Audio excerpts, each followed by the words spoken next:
Annie. I was a police officer who had a talent for taking violent and emotionally disturbed people down and diffusing situations. We had a bag lady named Annie who we would get calls on regularly, disturbing the peace, shoplifting, etc., etc. Depending on her mood, she would sometimes fight officers trying to arrest her. No one wanted to hurt her, so taking her into custody would be an ordeal. Also, Annie didn't bathe regularly, but she compensated by applying generous amounts of Stetson aftershave. It would make your eyes water and would stay in your squad car for hours. The first time I had to arrest her, I talked to her in my Fraser Crane voice, and it went pretty smooth. On the way to the jail, I asked Annie if she'd eaten. When she said no, I stopped and got her a 2-piece chicken meal with a biscuit. I then drove slowly to the jail so she could eat. When I took her out of the squad car, she looked at me and said, "No one ever did anything nice for me before.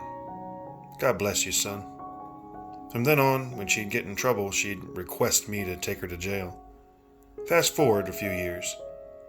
I've been promoted to sergeant. My March Cruiser number 61 was parked in the motor pool lot to be reissued to a new officer.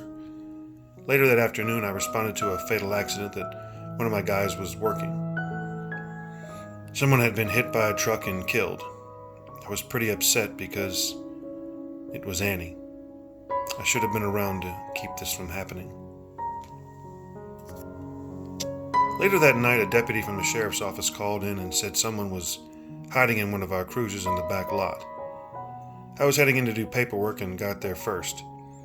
The deputy told me via radio that it was my old squad car, number 61. I went to the car and saw nobody in it. Another officer brought a key and we unlocked it to check for any damage, etc.